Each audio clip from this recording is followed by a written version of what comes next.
Chad Peterman here, and you are listening to Can't Stop the Growth, a platform for leaders and teams to grow and thrive. We highlight the importance of personal development, pursuing greatness, and always chasing your potential. Let's get into it.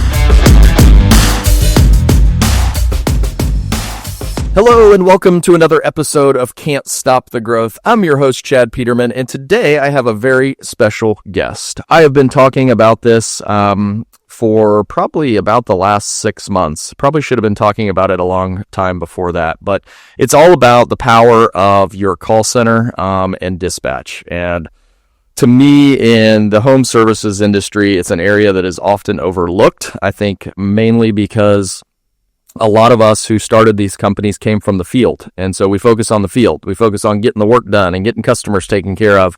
And we sometimes overlook how powerful a really good call center can be for a number of reasons. The money that we're spending on leads, the customers that we're not getting to, the customers that we're making upset with scheduling and different stuff like that. And so today, I have Miss Liz Patel from Ryno Strategic Solutions, who is the manager of customer service, their customer service coaching team.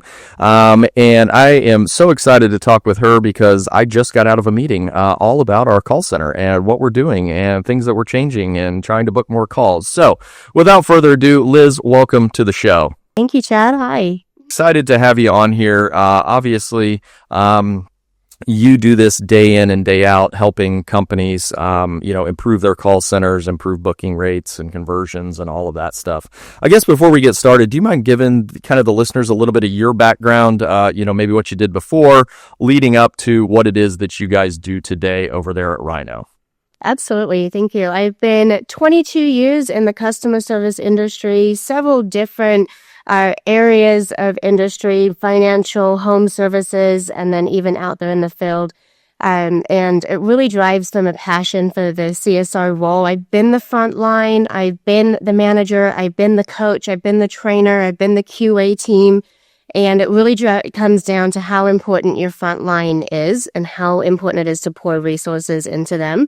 I've been with Ryno Strategic Solutions since 2023 and have been absolutely honored to build an incredible coaching program that's really helped drive growth for our clients by targeting the actual team that helps your client relationship. These are the people that are bringing your customers back to your business.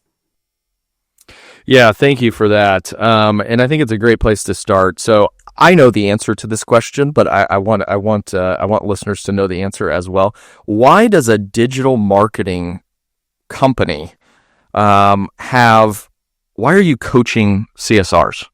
I love that question. And it really comes back to how much you're investing in your marketing and how much of those dollars are falling through the cracks when your callers contact your center and they're not able to get booked into appointments. So Ryno Strategic Solutions is the only digital marketing company that provides an end-to-end solution. We not only want to help you get high quality, valuable leads, we want to help you book them so you can actually see the revenue result from that as well.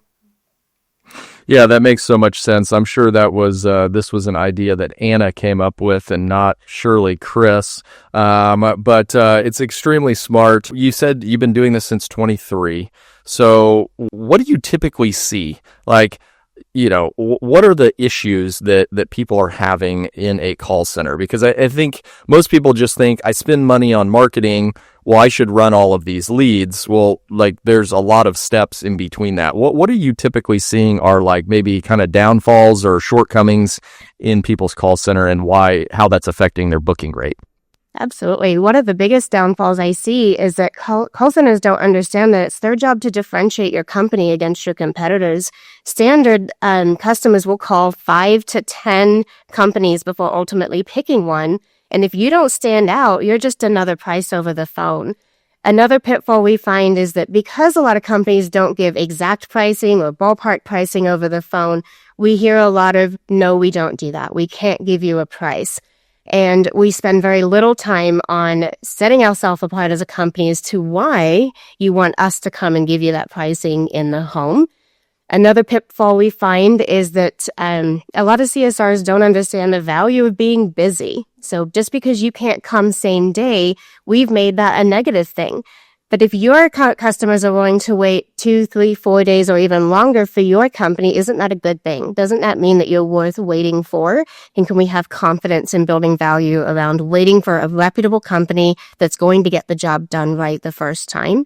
So it really comes into the messaging that our CSRs are giving our customers about who we are as a company and how we differentiate ourselves in the market. Yeah, no, I appreciate you providing some of that context. Let's just figure this out, because I'm sure people are like, yeah, I get people that want to price over the phone all the darn time, and how do I can't book that call. Well, or they even worse, they're like, well, that was an unbookable call. They wanted something that we couldn't provide. How would you coach a CSR to handle that? I call in, hey, what's it cost to replace my toilet? The first thing out of the gate is we got to take control of that call. The number one response I hear is, oh, we don't give pricing over the phone. And from there, the call has very little room to go anywhere else. But if I answer that phone and say, I'm happy to talk about pricing with you, because there is pricing you can talk about. You can talk about dispatches or assessment prices or how to get an actual exact price to do the job. And if I come right out of the gate and say, I'm happy to talk about pricing, tell me more, I've immediately taken control of the call. I've given them a positive reaffirmation that I'm happy to help them. And we're not putting up barriers right away. So this conversation can continue to move forward the way I want it to go. Yeah, no, that's awesome. We were actually I left the meeting and we were talking about Service Titan has the second chance leads. And when we look at why did it fall into a second chance leads, often it's about pricing. And so we were going over some different strategies on how could we attack this? And I really like that one. That was one that we did not have. But it was more so hey, just lean into this. They want to, it sounds like if they're curious about pricing, they want to get some work done.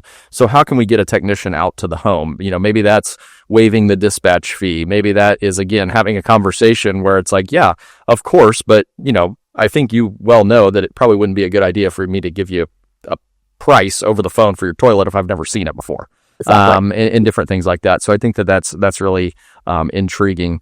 How do you guys? So I think one of the things that I see often in companies is they look at all the calls that come in and then they get their booking rate off of that.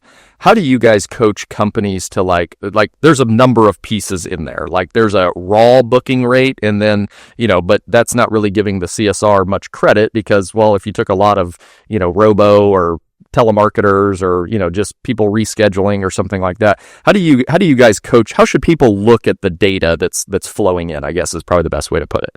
Absolutely. The first component is to determine what is a lead. For your business, what does a lead consist of? As far as I'm concerned, a lead is something you do within your service area. So if it's something you offer, if it's a service you provide, and it's within your service area, that is a qualified lead.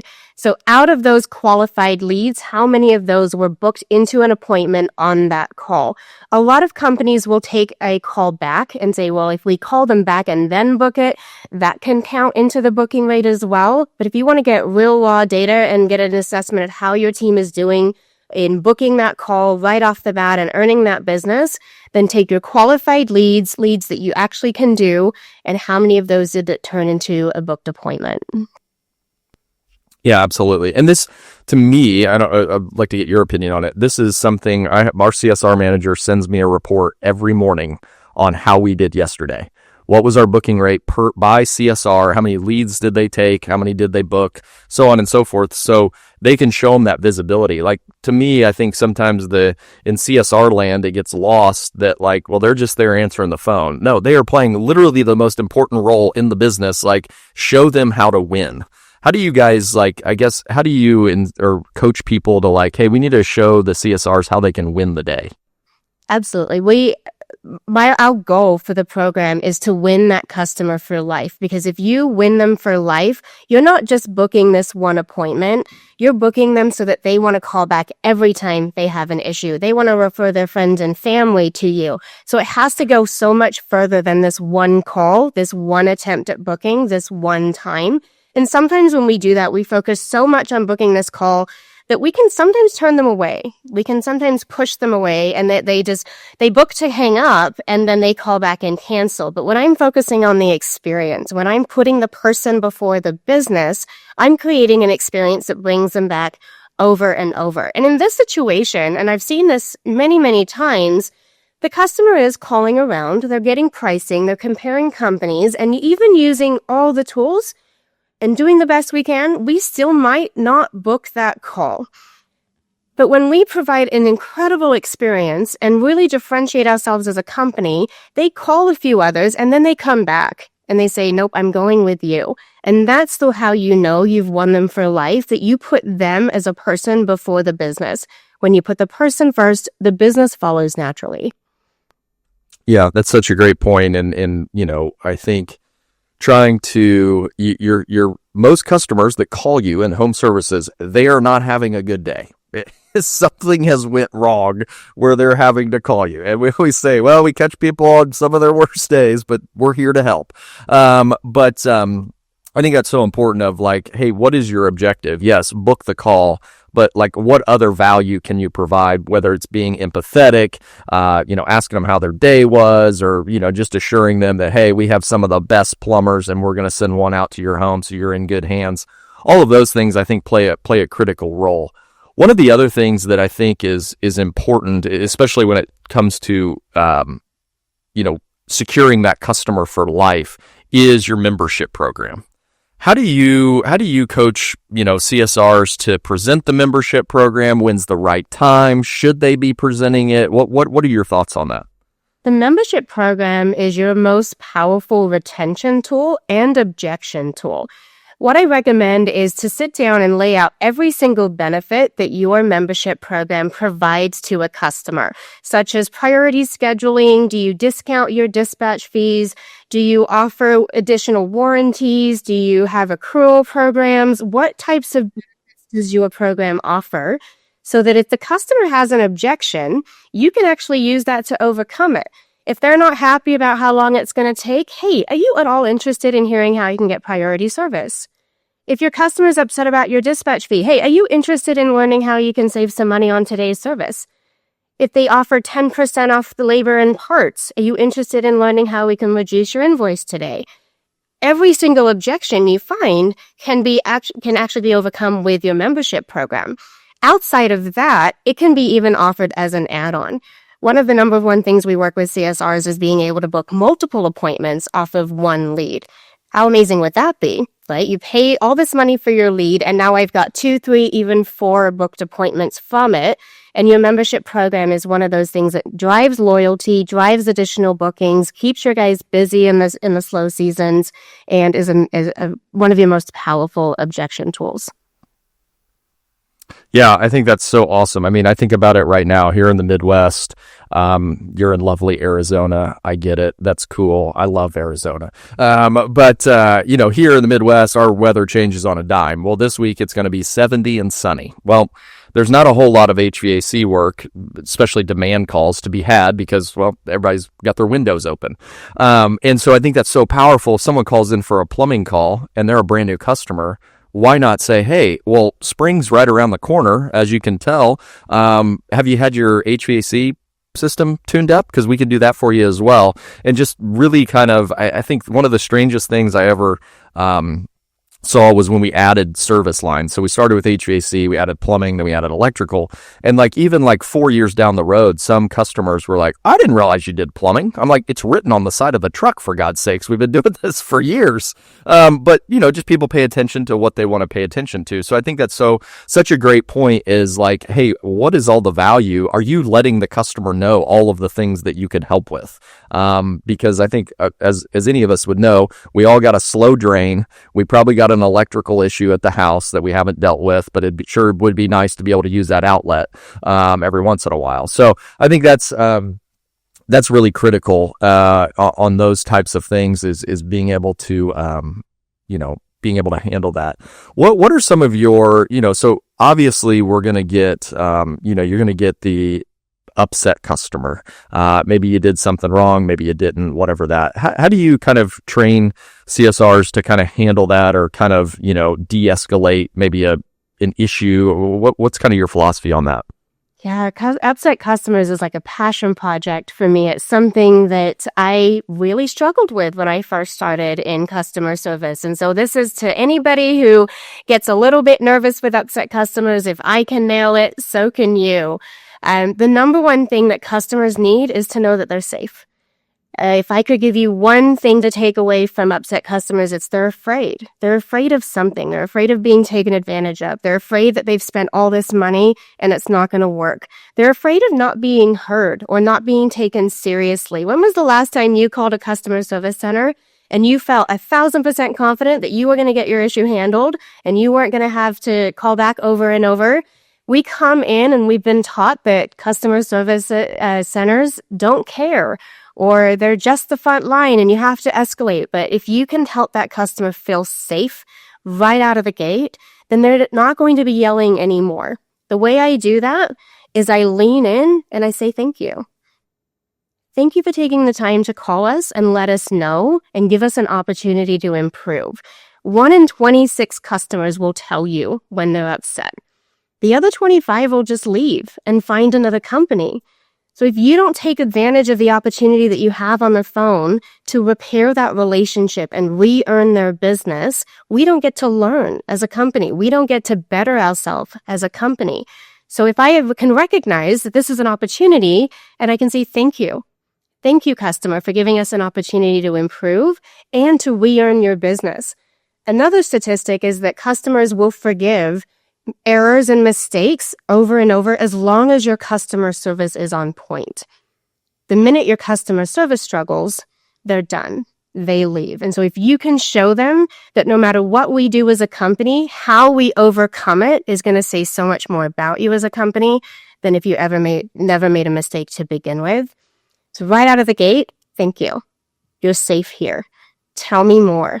What happened? And really lean in.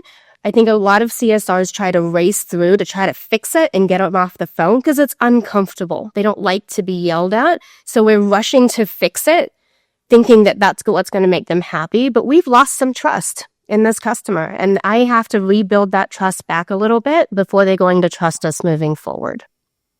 Yeah, that makes a whole lot of sense. I appreciate you sharing that. I think that's something that a lot of people can take back because, yeah, we're not perfect. We're going to make mistakes. Stuff's going to happen. But as I always, if I have to get on the phone with the customer, it is just that. Hey, I really appreciate you providing this feedback. We are always trying to get better. I apologize for the situation. But what I want you to know is that we stand behind our work. And if we mess something up, by God, I'm going to get somebody out there to take care of it. So, I think just leveling with people, like not trying to defend yourself. It's just like, yeah, we goofed. Hey, we're gonna make it right and get it fixed for you. So, what are you seeing on? So obviously, technology is moving at light warp speed. It seems. What are you seeing as far as customer communication channels?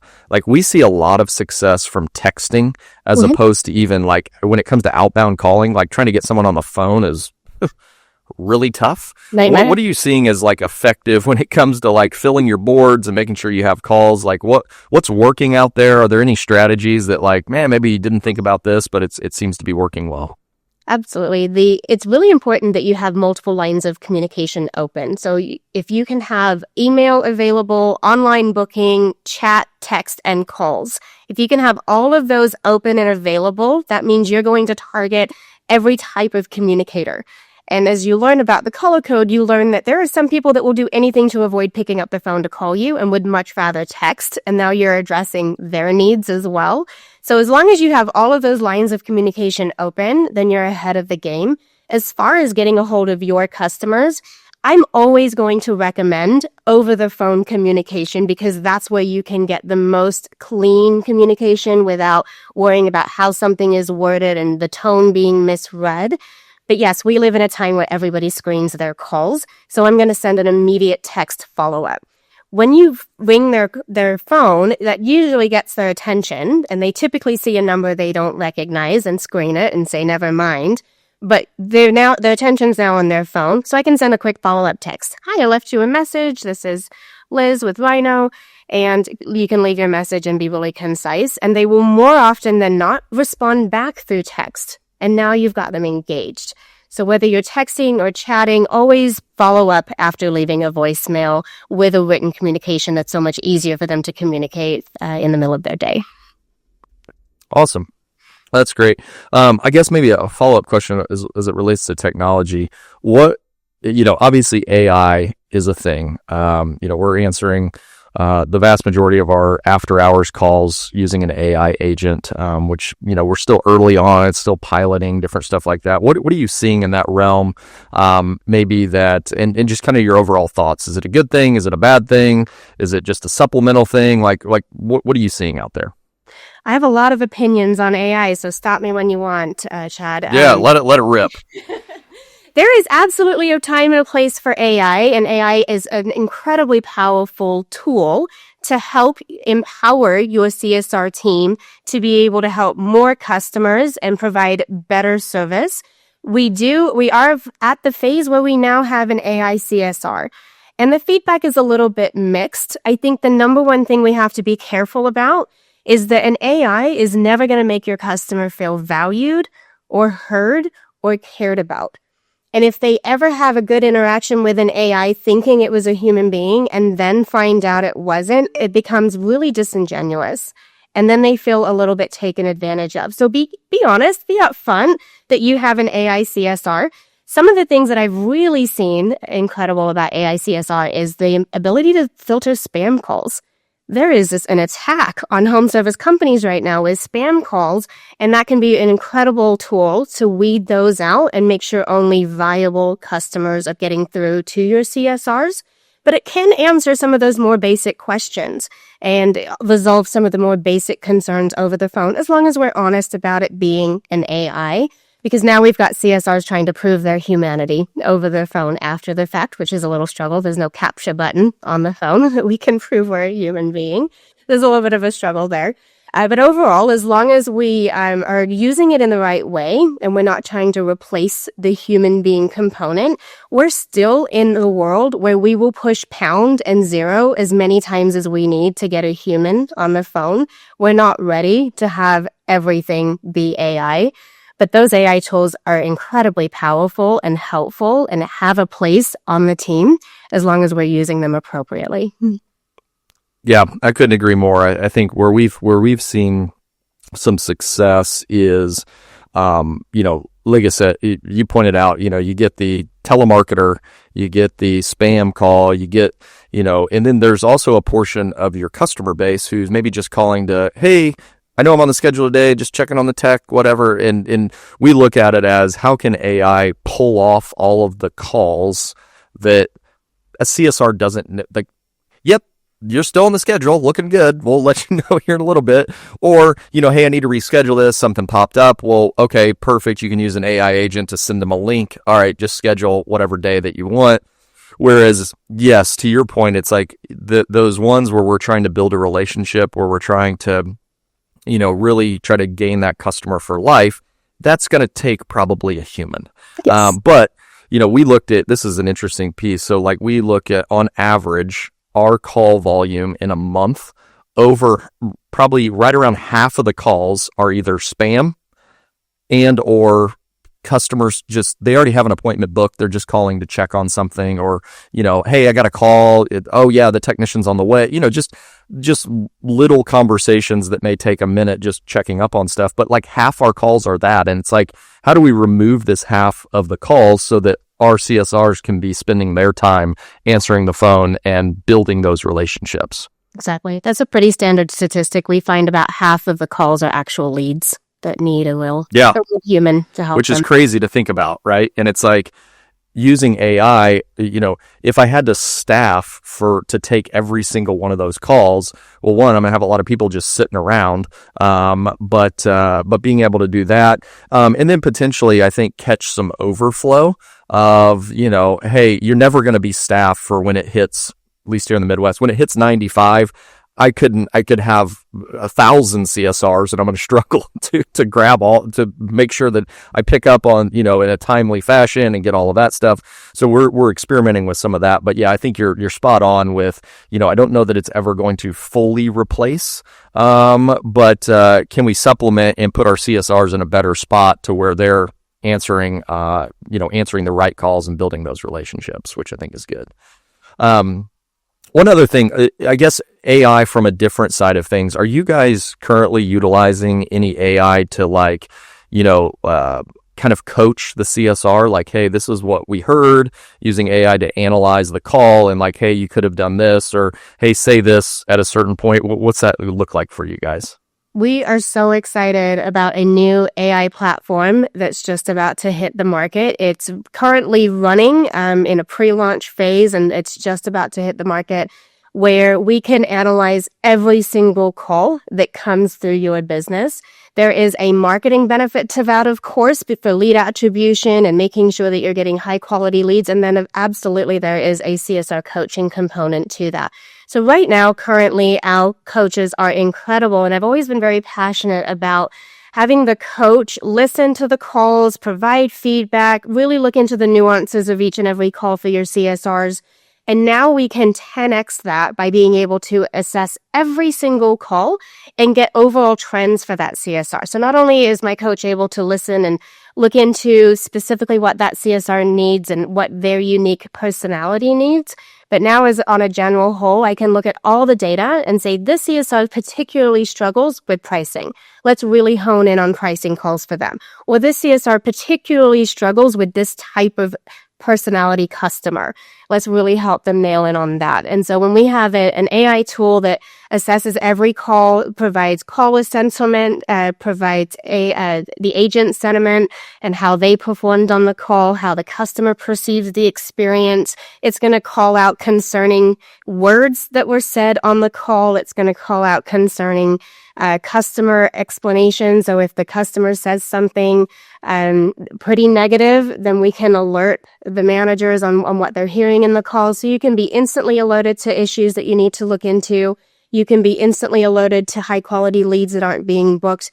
And now we have the power of AI to help our coaching program be that much more powerful and targeted in how we provide coaching.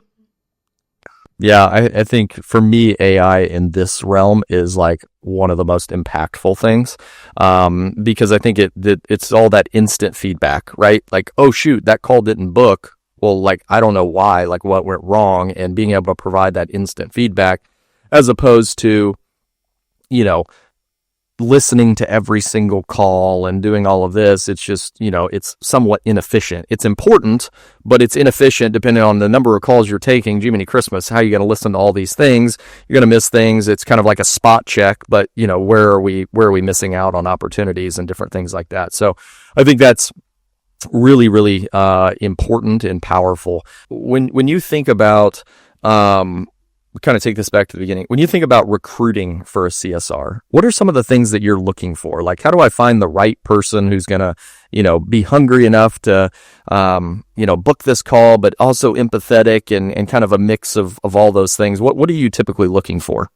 I get asked this a lot. Do I hire for skill or do I hire for personality? And I am of the opinion that if you're going to hire somebody that needs to show personality over the phone, you hire for personality. You hire those people who love interacting with other people. You hire people who love building connections and relationships. And it doesn't necessarily mean they have to be a social person. They just have to genuinely care about other people and wanting to help them. Skills can be taught. So of course, there's going to be a baseline skill set they're going to need to have. The ability to talk on the phone is going to be important. Unfortunately, that is a little bit of a struggle now that we are in a generation of texting and online communication. The skill of being able to talk on the phone is getting a little bit more rare. So of course that skill needs to be there. But if you have somebody who genuinely wants to help, who cares about other people, who can dive in and pick up that phone and provide a really good experience as a human being, you can fine-tune a lot of the other skills that you need to drive the KPIs that you're looking for. I am the one that's looking for the personality and the person that cares. Yeah, that's awesome. What, I guess along those same lines, what information, obviously, like, hey, this is where we expect from a KPI standpoint, this is where we expect your booking rate to be. What other kind of KPIs are you looking at with a CSR? Basic KPIs start around booking rates. We want to see those above 90. I absolutely want to help your team get to an above 90 booking rate. We want to take a look into your call handle time. So how long is it taking for you to help your customer? And there is such a thing as a too short of a call. But if your calls are less than 2 minutes, you're not building connections. You're not building relationships that last. You're just getting them off the phone as quickly as you can. So we look for a 4 to 6 minute average handle time, which is going to keep most of your calls around that 4 minute and have plenty of opportunities for those customers that need a little extra time from us when needed. Other KPIs consist of how many calls they're answering, and not really the number of calls, because that's going to determine on your call volume, right? If you're only getting 10 calls, we can't expect them to answer 40, but how much of their day are they not available on the phone, and how much are they available to pick up the phone? How many outbounds are they doing can be a KPI, but there's a lot of other KPIs you can add on, keeping the 3-day board fill, how many outbounds they're doing, how many upsells they're bringing in, how many add-on appointments they're booking, can all be additional KPIs. You can drive additional performance as long as we're focusing on the right behaviors. Yeah, that's awesome. How do you typically, I guess along those lines, how do you typically see CSRs incentivized? Like, what's their pay plan, or what have you seen be the most successful? I've seen a lot of different programs. In fact, I just put a resource guide together on different ways to motivate your team. And it really is going to depend. I think the number one thing we have to do is find out what motivates your team. Everybody's motivated a little bit differently. And there's monetary ways to do that, and there's non-monetary ways to do that. I think a really standard compensation structure that I've seen is, and that's been successful, is a base rate and then an additional amount per booked appointment that closes in a job, or just per booked appointment. There's also a base rate and then an increase in your base rate for booking rate. So if you achieve an 80%, it goes up a little bit. If you receive an 85%, it goes up a little bit, and a 90%, it goes up a little bit more. So there's ways to incorporate the KPIs and the performance into their compensation. But your CSRs need to be compensated well, because you want skilled CSRs. This should not be right out of high school, first job. This should be somebody that you're willing to invest Yeah, that makes a whole lot of sense. How much of, like, so this is something you're kind of grappling with, trying to figure out, like from a CSR's perspective, how much of like the, budget and different just business things do you feel like they should know? As far as what they should know, it's pretty limited. In fact, one of the things I talk a lot about with CSRs is understanding what you should and what you should not know. Because there are going to be a lot of things that you don't need to talk about, and you don't want to go down that path. And that's the exact moment you want to get the technician involved. My technician's going to be the best person to talk about that with you. So the things that you really want them to be comfortable in is, what are all the products and services you do, and some of the major things that they're going to get questions about that you don't do. So they can draw that line between, yes, this is a service we offer. One of the things I highly recommend that your CSRs know is 2 to 3 kind of technical things about your biggest money makers. For example, if you have installs and plumbing fixtures, switches, and water heater installs, do they know how to build value around having a technician give that pricing in the home?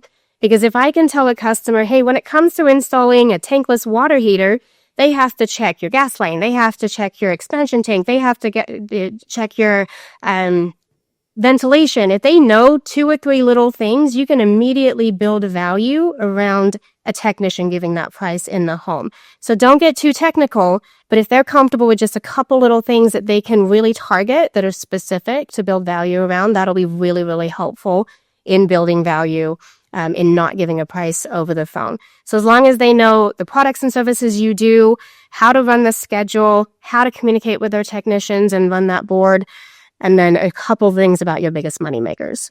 Yeah, I think that's a really powerful thing. I'm thinking about a water heater. I'm a customer and I call in, and just as simple as, oh my gosh, yeah, our plumbers are great. They're going to take care of you. Make sure you ask them about a tankless. They are awesome. Like, just very simple, things that they may have not considered that you could consider. Yeah, I think that's really powerful. And it's like, it gives them something to like, oh, that was a really helpful hint. I appreciate that. But then it also tees up the technician. And I think that one of the things that I feel like we have lost but are working to get back is how all the departments are connected. Like, how does a department set the next one up for success? And obviously it starts when the customer calls in and at the call center, but then, teeing that up for dispatch and the technician and so on and so forth, as opposed to just like, yep, technician will be out there, he'll do it. Like, well, hey, we have really great technicians, they're going to take great care of you. Heck, I had one out to my house last, whatever it may be, that we can work, to kind of connect the departments. I think it's easier as you get bigger to be siloed, and it's like, well, no, we're all working together to make this thing work. I agree. In fact, it starts at marketing. It starts as your marketing department communicating with your CSRs to help them understand what campaigns you're running, what types of calls they're going to be getting, what kind of coupons are they seeing in the mail, what type of ads are they hearing on the radio, what specials are we focusing on. So immediately your CSRs are prepared to answer those questions. So communication between your marketing and CSRs is extremely vital. And then from there, are we setting the dispatches up for success? Are we leaving the right note so that the dispatcher is connecting the right tech to the right job? Did we ask enough questions to make sure that this was actually a maintenance and not a service call? And then is the dispatcher setting up the technician for success? And then enough notes so that the technician go right into that home and connect with that customer. Is the customer excited to have that technician, or are they already feeling frustrated by the company and they're starting off on a negative foot? And then from there, are we setting them up for success on the warranty experience? Or what happens when they leave? Is the customer going to be taken care of once the job is done? Everything you do, every decision you make in your company affects your customer experience, from the very top CEO down to the CSRs on the phone. Yeah, that's such a great point. And I think something that you can easily lose sight of, right? It's just run. And it's, we're in the emergency service. So when we're busy, we're busy. And, when we're not, it sometimes can feel like, oh my gosh, we're dead in the water. But I think having an effective plan, making sure that everybody's talking to everybody, our meeting this morning was, okay, what is our strategy? Because this week is going to be mid 65 to 70 degrees. Well, okay, what's our strategy? How are we going to make sure that we have the work on the board, so that our guys have things to do, and can produce revenue? And so I think it is a very, granular kind of day-to-day blocking and tackling. How are we going to get this done? And I think sometimes it's very easy to lose sight of it in the call center, where we're marketing, we're spending, hundreds of thousands of dollars a month, and we're like, well, we're not getting the leads. And it's like, well, have we gone back to where's our booking rate at? Are we booking everything that we paid for? I think one thing, and I don't know what your thoughts are. So we have the ability within our phone system to basically kind of use AI to guess why someone is calling, whether it be a campaign number and, hey, that's for a new system or whatever, and then direct that to a certain group of CSRs. What we've also done is really leaned into the leads that we know that we are paying for. So LSA, pay per click, like when those leads come across, like we've got to book them. And I think that was one of the things we never told our CSRs was how much we pay for a lead. And when we told them, they were like, you have got to be kidding. Really? You would pay that much money for a lead? We're like, well, that's what they cost. It's kind of the going rate right now. But once we empowered them with that information, it was amazing to see, like, oh my gosh, like when they saw that lead come across and they knew it was an LSA lead, like, come hell or high water, we got to book that thing. Absolutely, I agree. That's one of the first things that I address with every CSR that comes to our coaching program is, do you know what your company is paying for that lead? It's easy to even just look at the PPC cost per lead or the LSA cost per lead, but are you taking into account all the other marketing efforts and the 6 or 7 marketing touch points that it took for that customer to finally have an issue, then Google search you, then recognize your name, and then call you? And when your agents understand it's costing you upwards of of $500 just for that phone to ring, it starts to help them understand how important it is to fight for that call, which means that even if they're outside of your service area, even if they're calling for something you don't do, we have to drive some sort of a value out of that call and tell them what we can do and tell them where we do operate. Maybe they can send a referral. Maybe they'll be a customer in the future. But we've got to drive any opportunity we can out of every single call that comes in. And CSRs are given very little context around that. In fact, I had no idea about it until I joined a marketing company. And I've been answering calls for over 20 years at that point. So understanding the numbers behind it can help them have a little more investment in and ownership over the experience and their impact on the business. Yeah, no, such a great point, and I think you definitely, I can't thank you enough for your time today. I mean, to me, this is a huge piece of any business's success, is getting this dialed in to where you are just clicking on all cylinders.